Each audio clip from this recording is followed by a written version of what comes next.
Bom, gente, cortei um pouquinho o vídeo, mas como eu estava falando para vocês, por que é uma nulidade relativa? Porque depende da parte do cônjuge interessado alegar essa nulidade, beleza? Muito embora, por se tratar de um pressuposto processual, o juiz pode fazer o controle de ofício e extinguir o feito, beleza? Sigamos adiante. Vamos falar agora sobre o litisconsórcio passivo aí, necessário.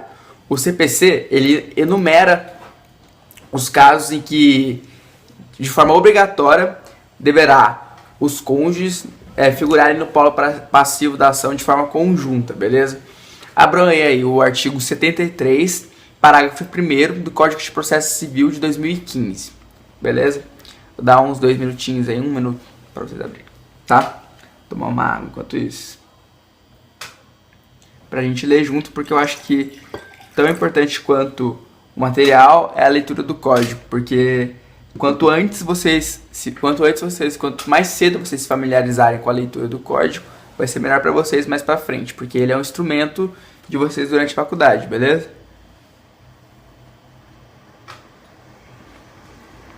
Beleza, vamos lá. O CPC enumera taxativamente, ou seja, sempre quando é enumerado de forma taxativa, é porque aquilo que está no código é o que está valendo. Quando for numerado de forma exemplificativa, é porque é aquilo, mas podem existir alguns outros casos em que a lei autorize a necessidade do litisconsórcio passivo necessário, mas nesse caso, como é taxativo, é só isso que está na lei, beleza? O CPC enumera da seguinte forma, parágrafo 1º aí. Inciso 1. O litisconsórcio passivo é necessário quando ações que versem sobre direito real imobiliário, salvo quando casados sob regime de separação absoluta de bens, como nós dissemos anteriormente, né, para vocês, tá? Inciso 2. Resultante de fato que diga respeito a ambos os cônjuges ou de atos praticados por ele. Bom, se é de fato que diga respeito a ambos os cônjuges, nada mais justo de que ambos figurem de forma passiva aí na relação processual, beleza? Inciso 3. Ação fundada em dívida contraída por um dos cônjuges a bem de família. Inciso 3. O que é o bem de família? É aquele bem que, como o próprio nome já diz, é aquele bem salvaguardado pelo direito, porque é um bem de família, patrimônio familiar. Podemos estar aí na nossa casa, que moramos com nossos membros familiares, aí, nossos entes familiares. Isso é tido como um bem de família. Entretanto, se um dos cônjuges gera uma dívida e promete o pagamento dela com um bem de família, nada mais justo também que os dois cônjuges figurem nessa relação processual. Eles têm que obrigatoriamente figurar, porque é um interesse que versa sobre um direito deles também, tá? Que é o bem de família. E como nós dissemos anteriormente, nós temos que ter isso em mente, o efeito da relação processual ele não pode atingir aqueles que não participaram da relação processual. Então, nesse caso, necessariamente, haverá o litisconsórcio passivo necessário, beleza? Inciso 4 aí.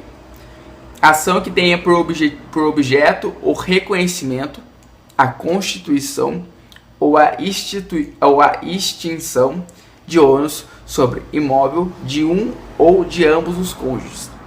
É lógico que dependendo do regime, como eu disse para vocês, os patrimônios se entrelaçam.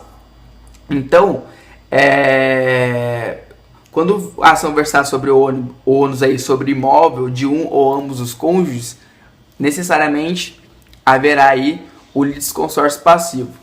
Eu sei que fica meio complexo, mas o litisconsórcio passivo realmente é uma matéria mais, como pode dizer, mais técnica do direito. Você tem que estar muito atento à legislação para saber, tá? Então, se vocês não conseguirem entender nessa explicação minha, recomendo que vocês abram novamente o artigo 73, parágrafo 1º, leiam os 4 incisos, tá? E leiam a doutrina, juntamente com o material da professora Luísa, beleza? temos aí uma novidade, né, no Código de Processo Civil, no parágrafo 3º, que todo esse disposto aplica-se ao artigo aplica-se à união estável comprovada nos autos. O que é a união estável? É aquela união que não é o casamento, mas o direito já vem encarando como se fosse, né? Você não tem um registro que vocês estão casados de forma civil, mas é a união dos cônjuges, né? A união debaixo do mesmo teto, com os mesmos interesses, né? Inclusive de constituir família, etc. Pressupõe aí também que exista um interesse patrimonial. Então, o mesmo que se aplica aos cônjuges casados, se aplica também no caso de união estável comprovada nos autos, quando nós estamos falando de litisconsórcio passivo necessário, beleza? Então, as regrinhas do artigo 73 se aplicam também em caso... Bom, pessoal, como vocês estão percebendo, estou fazendo um vídeo em picos aí, tá? Pra gente seguir um raciocínio lógico, beleza? Vou falar agora sobre o curador especial. O curador especial tem o objetivo de trazer o equilíbrio na relação processual. É aquela figura daquele indivíduo que traz o equilíbrio para a relação processual. Em dados momentos, vocês vão perceber ao longo do estudo aí da matéria, que pode existir por alguma situação fática um desequilíbrio processual entre ambas as partes, né? Entre uma das partes e tal. Então, o curador especial vem com a finalidade de restabelecer esse equilíbrio, ok? Abram aí o artigo 72 do Código de Processo Civil para a gente entender melhor a figura do curador especial, tá?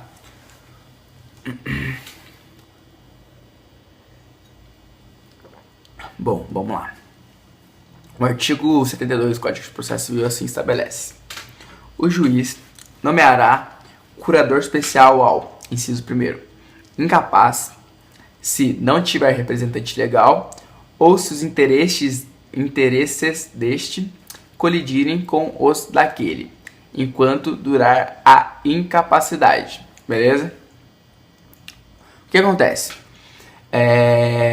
Um incapaz, ele não tem condições de por si só exercer a sua representação processual, porque, como a própria lei já estabelece, ele é incapaz, ok? Por muitas das vezes, pode acontecer desse incapaz não ter o representante legal, ou da relação processual colidir com os interesses desse representante legal, beleza? E daí não é correto, não é justo que este incapaz fique em uma condição desfavorável no processo. O que o juiz faz? Ele nomeia um curador especial com a finalidade de que ele tutele os interesses desse incapaz dentro da relação processual, justamente para restabelecer esse equilíbrio, beleza? Réu preso revel, bem como ao réu revel citado por edital ou com hora certa, enquanto não for constituído o advogado. O que é o réu preso revel? É aquele réu que está preso, não pode praticar os atos processuais, não pode se apresentar na prática dos atos processuais, e daí o juiz nomeia um curador para que o faça por ele, beleza? O réu revel citado por edital, né, que é diferente do réu preso revel, é aquele réu que está em lins, lugar certo, não sabido e não conhecido, e daí faz a citação ficta, que a gente fala que é a citação feita por edital, tá? O edital é de conhecimento público, daí a finalidade da citação por edital aqui, chega o conhecimento do réu essa citação, beleza? Ou com hora certa, né? Aquela situação que, como o próprio nome já diz, o oficial de justiça já deixa uma hora agendada para efetuar a citação. Se o réu não estiver lá no domicílio dele, que ele deixou como endereço, subentende-se como citado, entendeu? Entretanto, enquanto não for constituído advogado para o réu revel, né, que está em lins aí e tal, o juiz nomeia um curador especial para que não fique em desvantagem processual, porque é um direito previsto na Constituição e o juiz tem que fazer valer esse direito, beleza? Parágrafo único aí desse artigo. A curatela especial será exercida pela Defensoria Pública nos termos da lei. Para quem ainda não conhece o trabalho da Defensoria Pública, eu recomendo que vocês procurem conhecer, porque é um trabalho muito bacana e um dos trabalhos mais dignos dentro do direito, ao meu ver. Então eu acho muito interessante e para vocês começarem a entender mais ou menos como que funciona essa figura, beleza? É uma prerrogativa do curador especial contestar por negativa geral. O que é contestar por negativa geral? Você não precisa rebater ponto a ponto da inicial, você simplesmente pode chegar no processo, no caso do curador especial, e falar todos os fatos da inicial não colidem com a verdade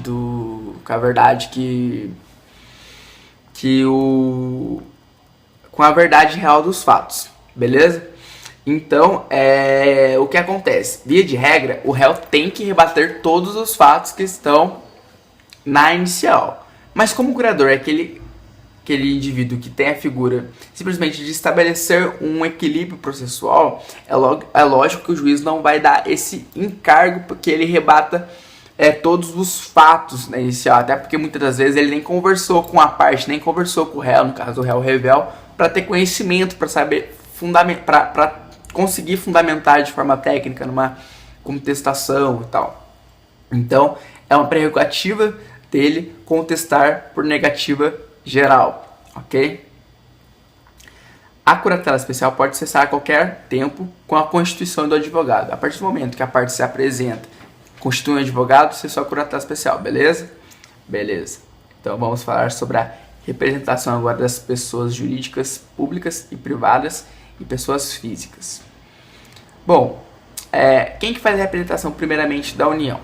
A representação da União Judicial, quem faz é a AGU. A AGU é a Advocacia Geral da União, tá? Que é encarregada de realizar a defesa da União em processos judiciais, tá? Dos estados e distritos federais, quem faz essa defesa são os procuradores, tá? Os procuradores aí, como nós bem já conhecemos a figura, aqueles advogados públicos, podemos dizer assim, que são instituídos aí com a finalidade de defender o interesse público e defender o interesse dos estados e do Distrito Federal dentro das relações processuais, tá?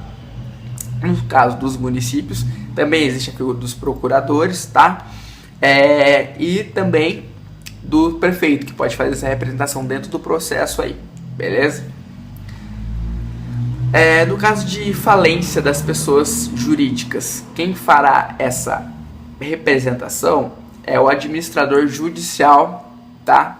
Instituído por essa pessoa jurídica.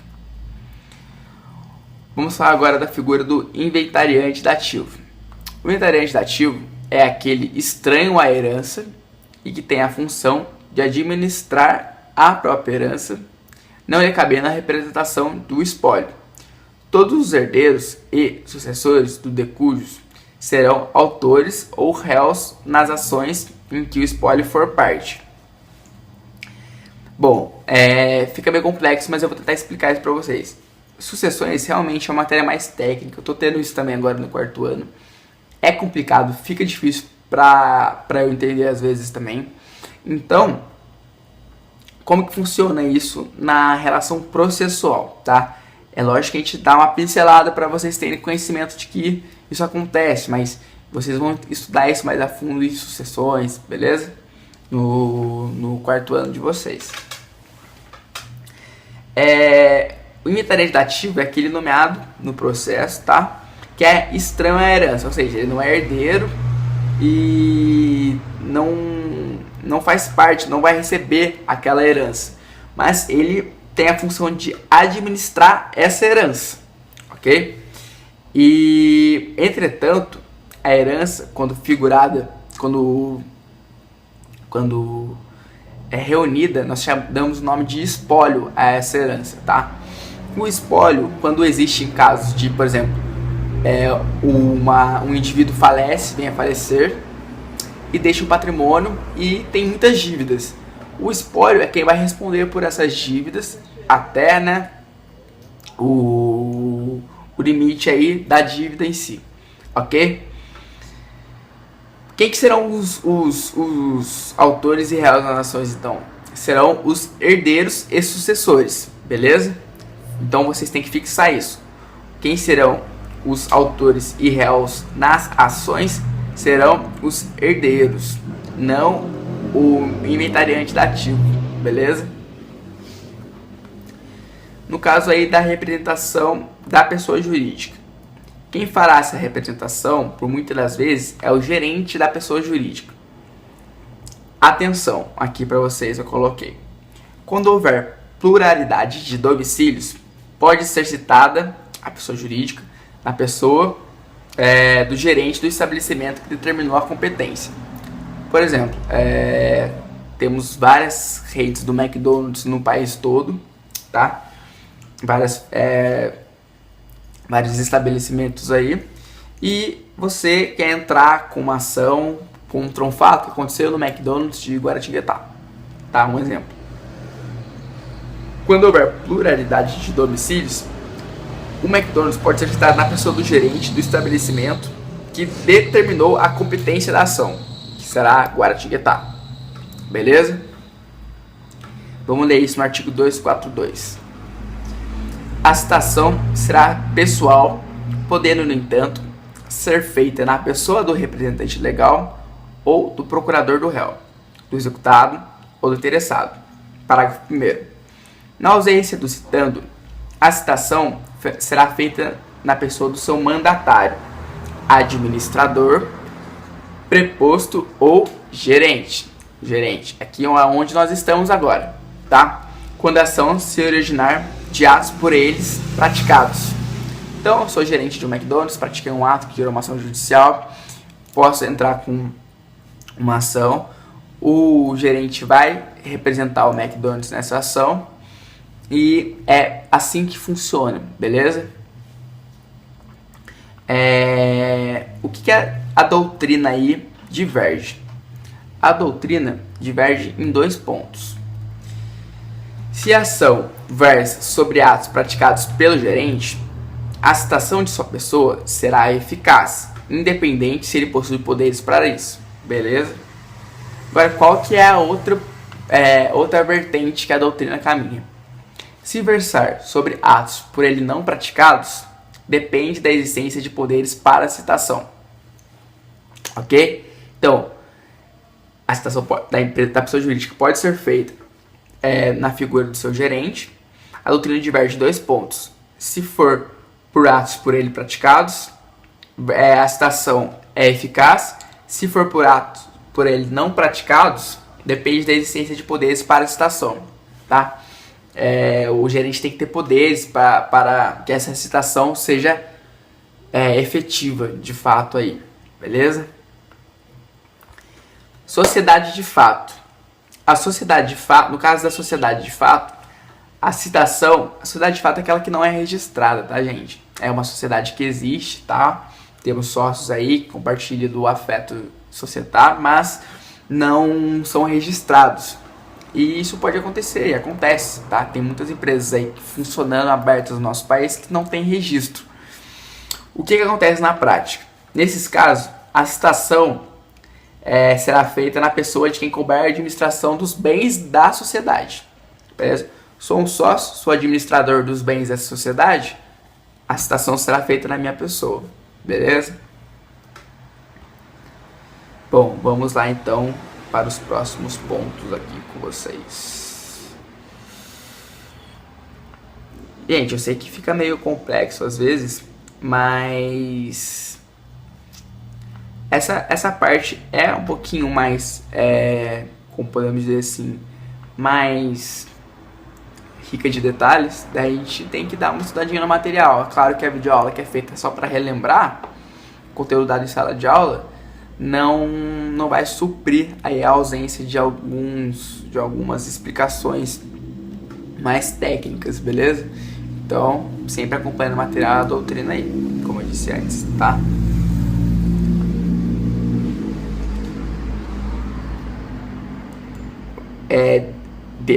Uma coisa que nós precisamos ressaltar aqui também, tá? O ônus de provar provar a regularidade de sua representação da sociedade incumbe a elas mesmas, tá? ela tem que demonstrar a sua personalidade jurídica, tá? Através do seu contrato social aí e tal.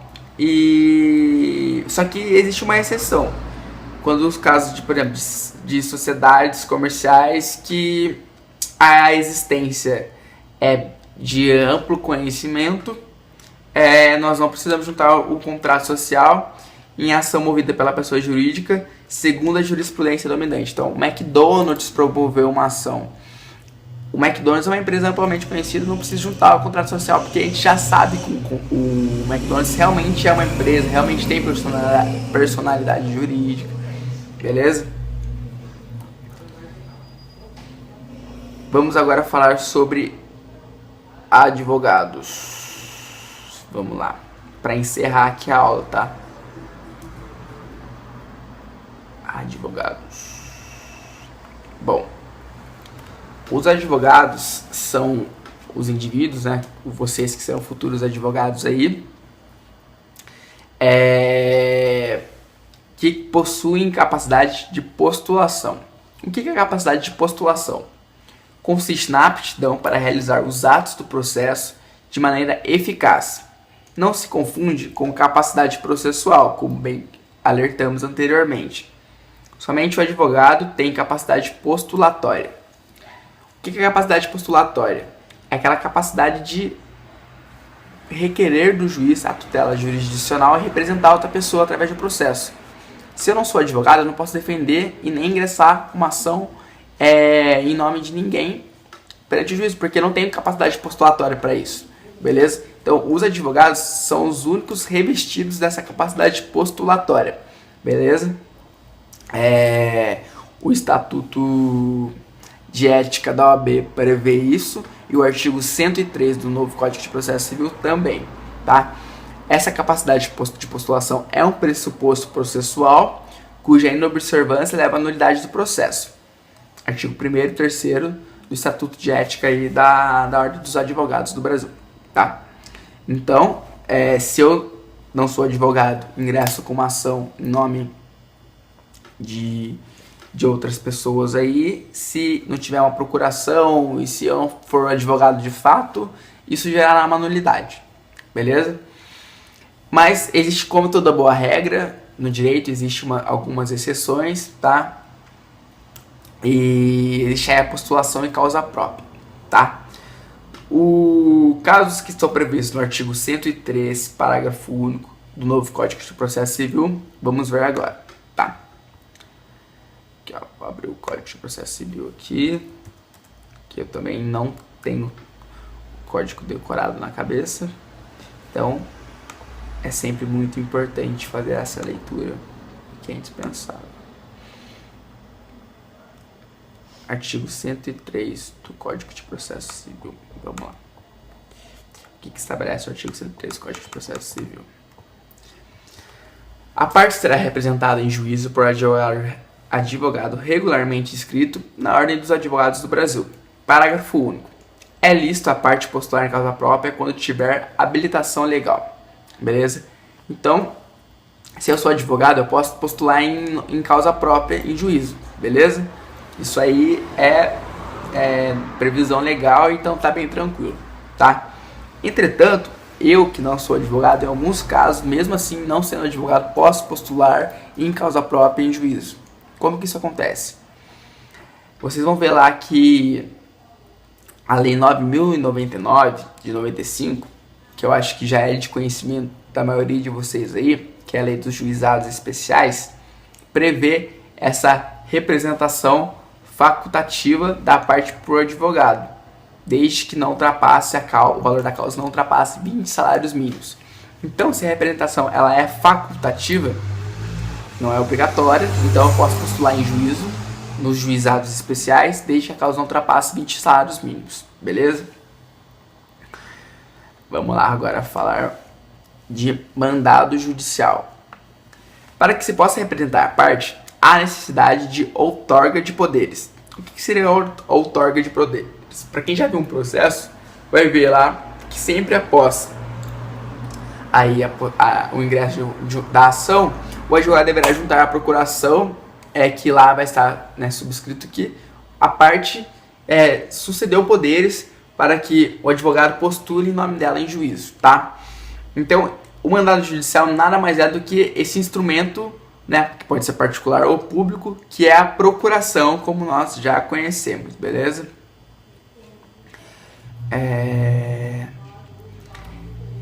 Vamos falar dos poderes específicos agora. A segunda parte do artigo 105 do novo Código de Processo Civil assim determina.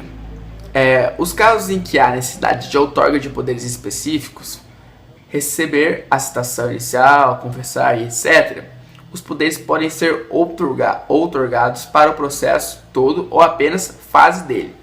Por exemplo, não sei se vocês conhecem a figura dos advogados correspondentes. Como que isso acontece? Muitas das vezes nós fazemos aquele subestabelecimento para que o advogado, por exemplo, eu sou um advogado do escritório de Guaratinguetá, preciso fazer uma audiência lá em Belo Horizonte, tá? Eu vou, através de um subestabelecimento, acordar com o advogado correspondente, que vou subestabelecer poderes para ele realizar apenas aquela audiência. Ou seja, ele vai atuar no processo apenas naquela audiência, tá? Então, eu estou dando poderes para ele atuar dentro do processo apenas em um ato processual. Isso é possível? Sim, isso é plenamente possível e acontece muito na prática, beleza? Representação sem procuração. Possibilidade de representação sem procuração é excepcional, beleza? Artigo 104 do Código de Processo Civil. Quando isso ocorre, o advogado se obriga, independente de caução, a apresentar o competente instrumento em 15 dias, prorrogáveis por mais 15 dias por despacho judicial.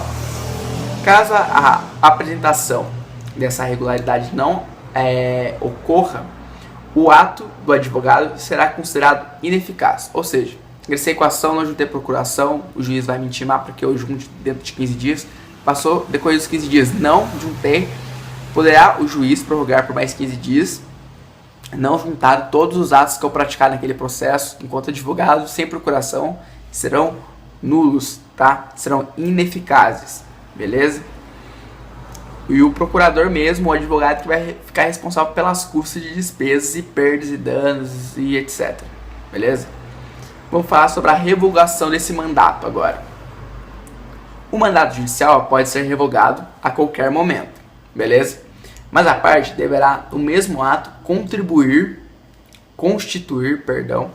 outro advogado para substituir o primeiro. Ou seja, é lógico que o processo não pode continuar sem um advogado, vocês concordam comigo? Então, se eu não estou mais contente com o trabalho de um advogado, quero revogar o mandato dele, a procuração, no mesmo ato eu já tenho que constituir outro, tá? Porque o processo não pode andar sem a figura do advogado, beleza? Vamos falar agora sobre os direitos e deveres dos advogados, para encerrar. Os direitos e deveres dos advogados vêm estipulados aí no Estatuto de Ética da OAB.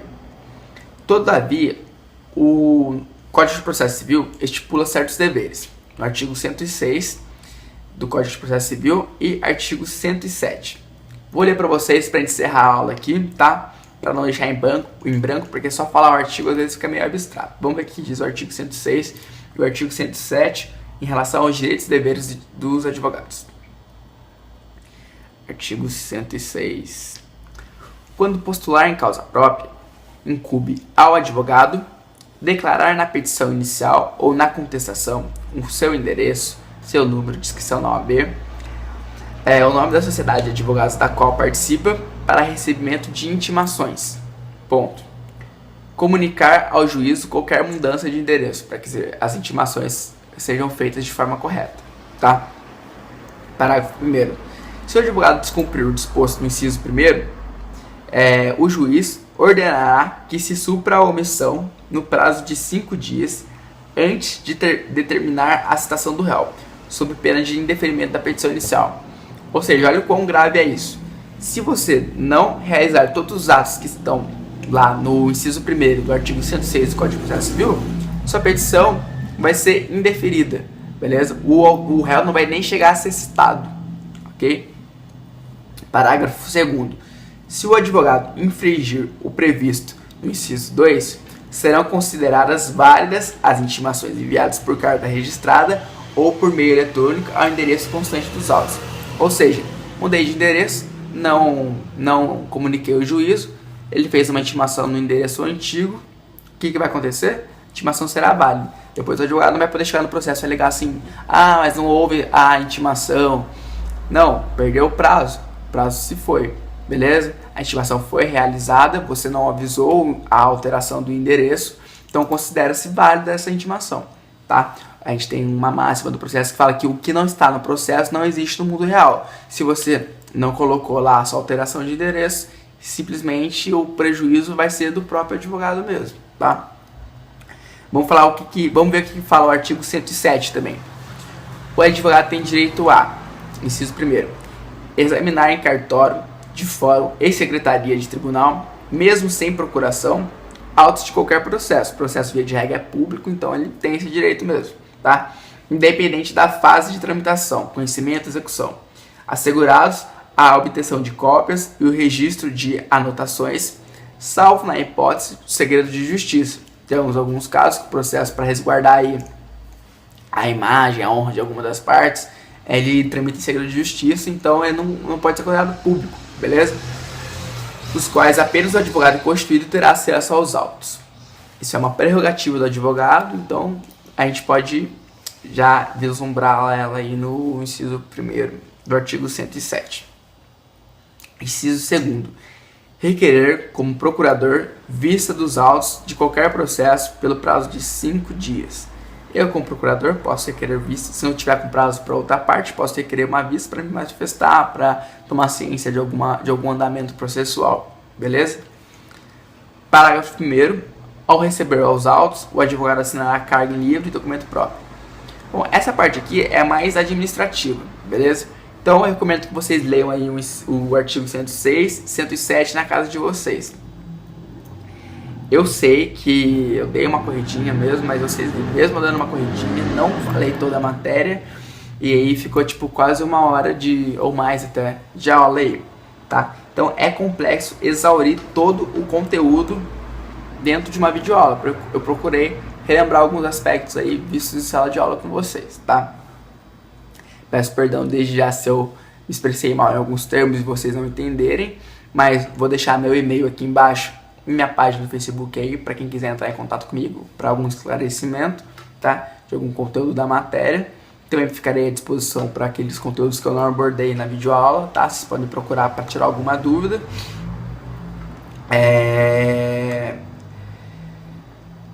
E é isso, gente. Eu agradeço desde já quem está aí assistindo, tá? Espero ajudar vocês, porque o objetivo principal é esse. E contem comigo sempre que precisarem, beleza? Até logo e tchau, tchau.